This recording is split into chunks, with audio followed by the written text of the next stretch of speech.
One of the busiest airports in the country is still experiencing delays and flight cancellations. New Jersey's Newark Liberty International Airport has been dealing with staffing shortages, equipment malfunctions, and runway closures. The chain reaction of delays started with an air controller blackout, which led to some air traffic controllers in Philadelphia to take trauma leave late last week. Transportation Secretary Sean Duffy addressed their absence Tuesday. The controllers said they're traumatized, and they're not on duty right now. I want to make sure that my controllers are of good mind and good spirit when they come in. It's an intense job. CBS News senior transportation correspondent Kris Cleave joins us for more. So, Kris, give us some more information about this trauma leave, what's causing all of these delays, and what's being done to address the issues.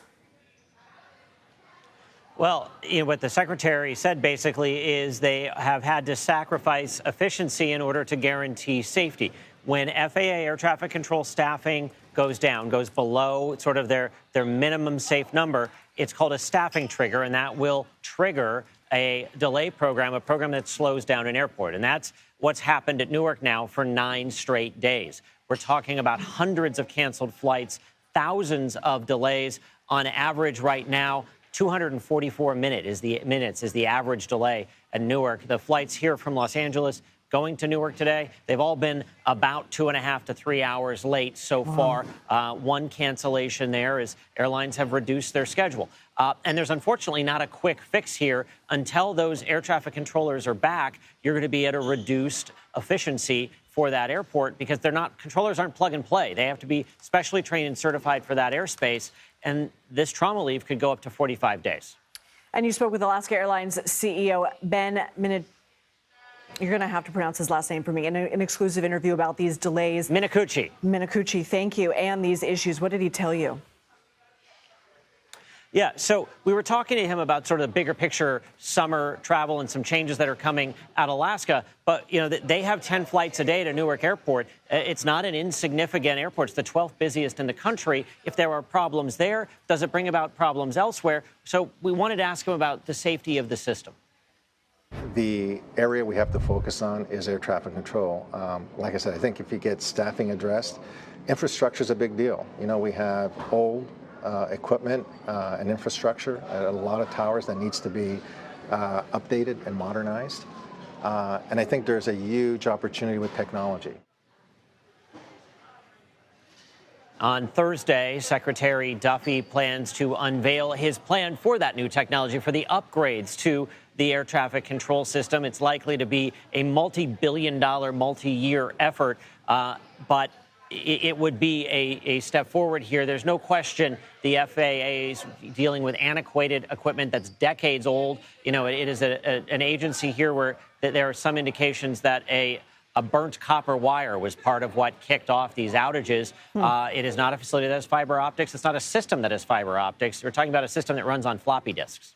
So these are obviously some long-term fixes that are going to take a while. This trauma leave, you said, can be up to 45 days. What are we looking at in terms of when travelers can expect things to go back to normal?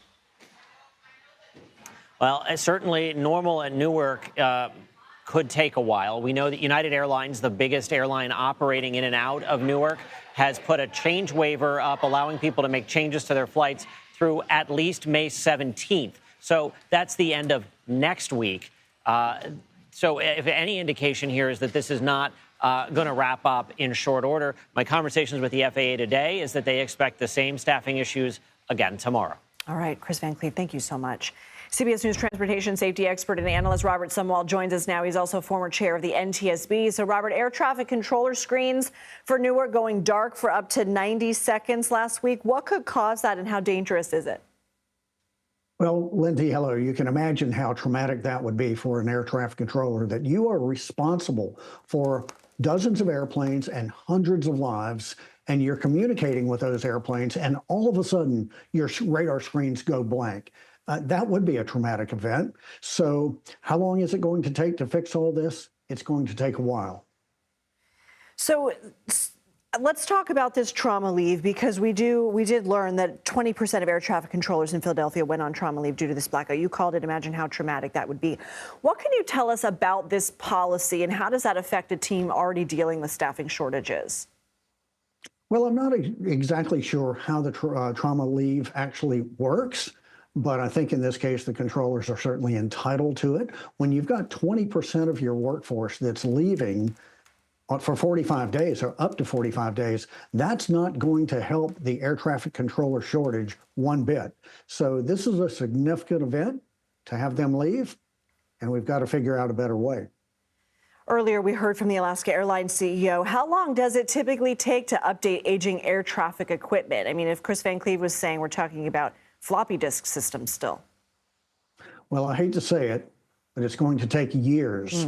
And I've got in front of me a GAO report, Government Accountability Report, that points out that this is a problem that has been decades in the making. And the GAO report said that the FAA has made, quote, mixed progress in modernizing the ATC facilities. Robert Sumwalt, thank you so much.